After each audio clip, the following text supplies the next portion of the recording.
This is ridiculous. You cannot fine me for this. I want you to take that notice and leave my property immediately. We are just following procedure, ma'am.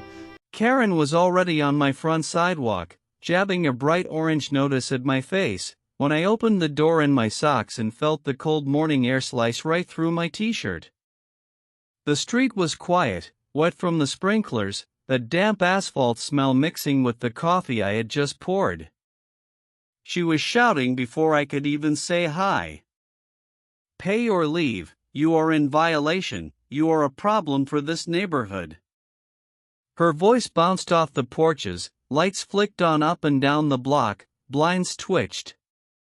I hadn't even brushed my teeth yet, and suddenly half the cul-de-sac was watching me like I was getting arrested.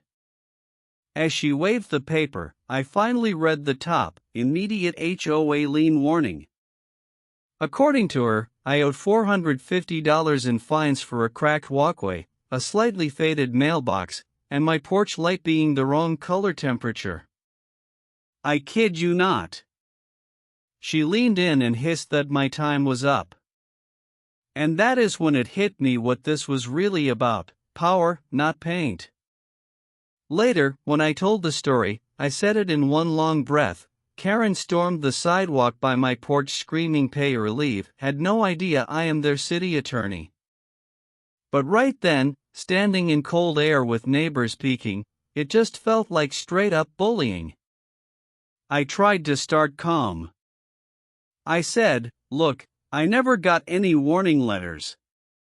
Can we talk about this at the office, or at least by email?" She snapped back that the board had voted, that I was on notice, and if I didn't pay by 5 p.m. that day, they would move toward foreclosure. My next-door neighbor, Mark, stepped halfway out with his mug, then froze when Karen shot him this death glare. He mouthed a tiny sorry and disappeared inside. That was the vibe here, everyone scared of the HOA queen. I went to the next board meeting hoping it was just her. Nope. They cut my mic after 30 seconds. One guy stared at his phone. Another sighed and said rules are rules. No one would even look at the photos on my phone showing the untouched mailbox, the not-cracked path, and 3 other houses worse than mine.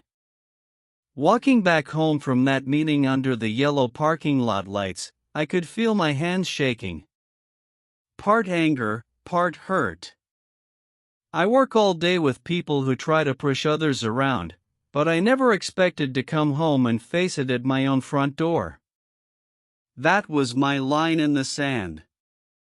I told myself I would not yell, not key her car, not do anything stupid. I would use the channels I knew better than anyone. First step, receipts. I spent that weekend at my dining table with coffee and a legal pad. I lined up photos, emails, and call logs in a binder. Then I went downtown and pulled the HOA's filings in city complaint records. When the clerk rolled out the stack from my public records request, the file landed with 63 pages. Back home, I went through every page with a highlighter. The same board president's name on every complaint. The same houses targeted over and over. Mine had 12 complaints in 3 months, half of them filed at crazy times of night. One line stopped me cold: a 4:27 a.m. suspicious activity call logged against my address the night I was at a council meeting 2 miles away. I built my case the same way I do at work. On a fresh sheet I wrote out loud, like I was already in front of them, timeline item 1 April 5th at 4:27 a.m. false trespass call. Line after line, date after date, I saw the pattern: harassment, selective enforcement, and flat-out lies. And here's the plain law part, the thing Karen never bothered to Google: patterns of false reports can be prosecuted. The next board meeting, I showed up early, not in a suit, just jeans and a blazer so she wouldn't see it coming.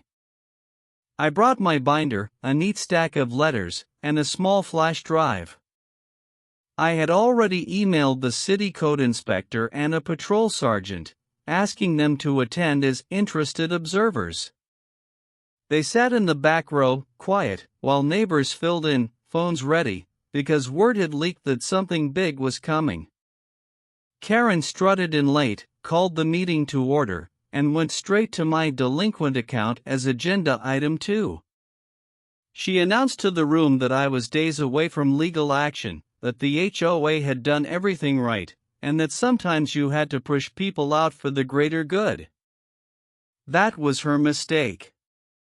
She opened the door. When she asked if there were any comments, I raised my hand. She rolled her eyes. 2 minutes, she said.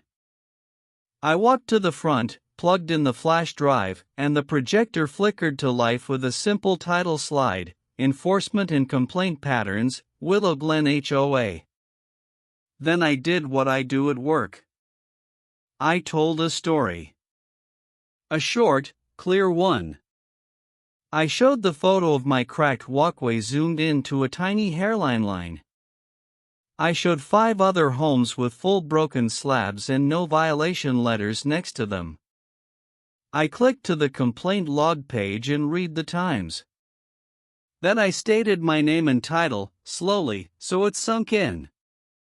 I said I am the city attorney assigned to this district, and I have spent the last 2 weeks reviewing your complaints and your use of city resources. You could hear 3 people gasp. A neighbor in the back whispered, "Oh my God," and started recording. Karen tried to cut me off, but now everyone was watching her. I flipped to the slide with that 4:27 a.m. call. I explained exactly where I had been at that hour, with video from the council chambers to prove it. Then I let the room sit in the quiet for a second. The code inspector raised his hand and, very calmly, asked to be recognized. He explained that several of the HOA's notice signs were unpermitted, and that he would be issuing citations. The patrol sergeant added that bogus calls tied to HOA disputes were a misuse of 911 and non-emergency resources, and that their department was opening a review. Phones were up everywhere now. Neighbors were whispering, some flat out laughing when Karen tried to say she misread the address 12 times. One guy near the door said loud enough for everyone to hear, "This is going on our neighborhood Facebook tonight." Within 2 weeks, the board held an emergency meeting. This time, Karen didn't run it. She sat in the second row, small and tight, while a different board member read the findings. Several fines, including mine, were declared invalid. The HOA was ordered to refund over $3,000 in bogus charges to the community. Karen was removed as president, banned from making unilateral contact with city departments, and warned in writing that any future false reports could lead to criminal charges. The orange notice on my door disappeared, replaced by a bland letter that might as well have been an apology without the word sorry. The street feels different now. Kids chalk the sidewalks again. Mark waves without looking over his shoulder. Last weekend, a new neighbor knocked just to say thank you and handed me still warm cookies, and for the first time in months, I sat on my porch, breathed in the smell of fresh coffee, and felt like this was home again. Please follow for more HOA showdowns like this. Do you think she got what she deserves? Comment below.